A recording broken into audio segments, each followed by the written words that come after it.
think about where I am. Hi, I'm Dan from Gun Machine, and I'm here to talk about our latest release, Not Forever. I've got as far as I can. So Not Forever is one of the songs that I've recently written and produced. The inspiration behind it was that I'd left a particular job and I didn't really want to go straight into another similar type of job. So I thought, let's just explore some music. So I've been writing records for about 20 years and I really wanted to do a better job of producing those songs and mixing and mastering them. So that was the idea behind it. The inspiration for that really came from this book, Oliver Burkeman's 4,000 Weeks, where Berkman talks about the idea that really, when it comes down to it, the average person only has 4,000 weeks. So what are you going to do with that time? Are you going to do something that's valuable with that time, that's interesting and useful? So that was really the inspiration behind trying to make a record.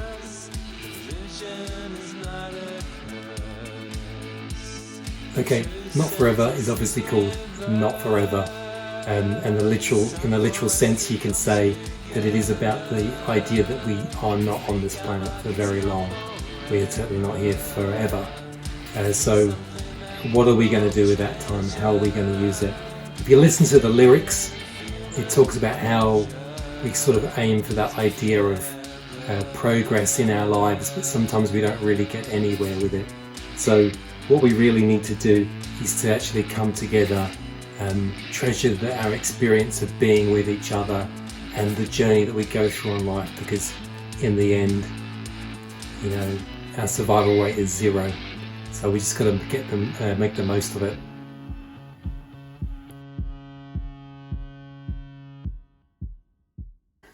The sound for Not Forever is an interesting thing. I really like rhythmical music, I really like electronic music, and but I also like guitar music. So I really wanted to kind of mash up those different sounds into something that I thought was quite interesting.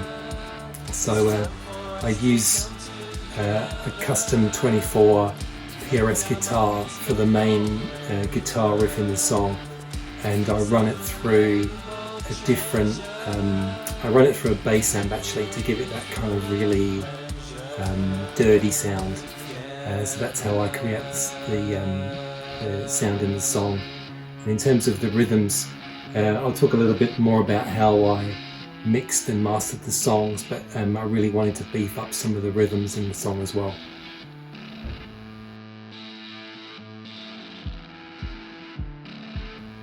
Okay, the cover art in Not Forever is a picture of myself waiting for a subway train in New York City. The idea behind the cover, well, there isn't really an idea, I just liked the photo really. It was taken by my wife, and I can't remember if we were on our way to or away from a gin joint in Lower Manhattan, but we were waiting for a subway train at the 18th Street station, and it was pretty deserted. It was like a Sunday night, so I was just resting my legs on the benches there, and she just happened to take a photo. I think I look a bit tired, so maybe we were on our way back rather than our way out. I'm not really sure, can't remember. But anyway, it's that idea that, you know, even if it is a Sunday night and you could be doing something else, maybe you just want to be out and enjoying yourself. When it comes to writing songs, I tend to fall back on what I like the sound of, and my musical taste is very much a blend of different types of music from lots of different scenarios and lots of different genres. So there's never just one thing.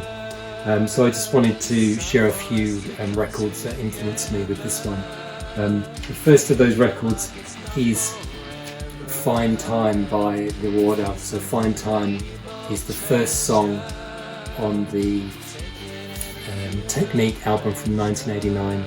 And there's quite a lot of rhythms in this in this album and this song that really come from that period around the late 80s when dance music was really kicking off. So I really like that kind of sort of sound that you get from that period.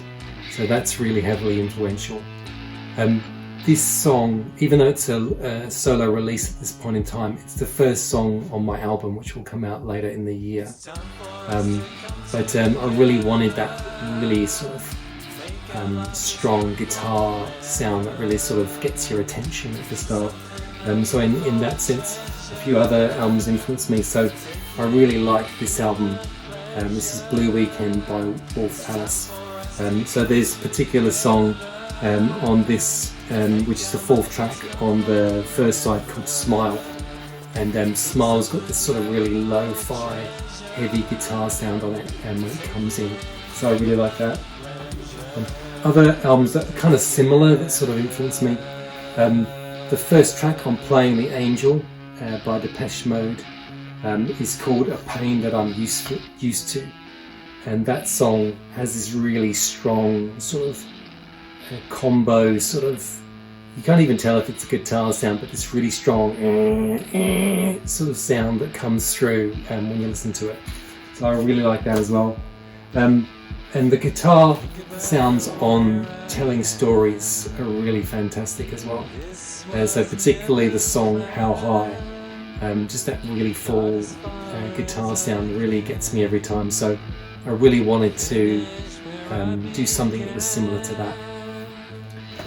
The last thing I was this might seem a bit random, but I was going to mention Kraftwerk as well. So I listen to Kraftwerk a lot. I like the sound that they create, that electronic sound in it, and I find myself often listening to them and thinking about how they turn bass and beats into something cool. So I like that too. And this album, this Computer World from, I think it's from 1981.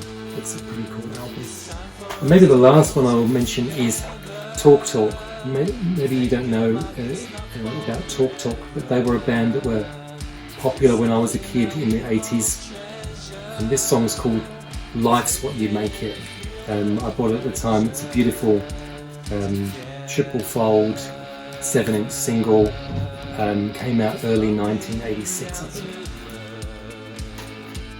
So those are the songs that influenced me with the making of Not Forever.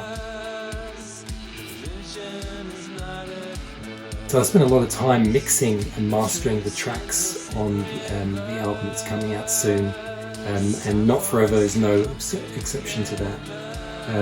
So I've always written lots of songs, but never really put a lot of effort into the production of those songs. So this time I really wanted to make sure that I did that. So it wasn't just about creating multiple tracks and combining them well. It was about mixing and mastering those tracks as well. And so it was really, in this particular track, it's important to get that balance between the guitar sound, the vocal and the beats. And I should give a shout out to Colin Cross from the Band Guide. I listened to I watched a lot of his YouTube videos on mixing and mastering and the making of this particular song and this album as well. And for any sort of up and coming songwriter that can't afford to get high production values on their products and have to do it themselves, I'd say that Colin Cross's videos are a really helpful, simple way to go about that. So I'll put a link in the description to Colin Cross's videos.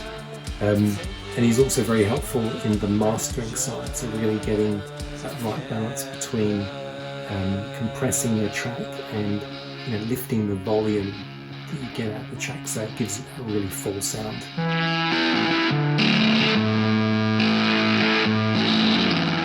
Not Forever is now available on all major streaming platforms. So check it out and support me on my musical journey. I really appreciate it. As for socials and YouTube, please like this video and subscribe to my channel. I'll put up more videos as we go along. and I'll put details linking it to my socials as well, so Instagram, TikTok and Facebook. Thanks for watching.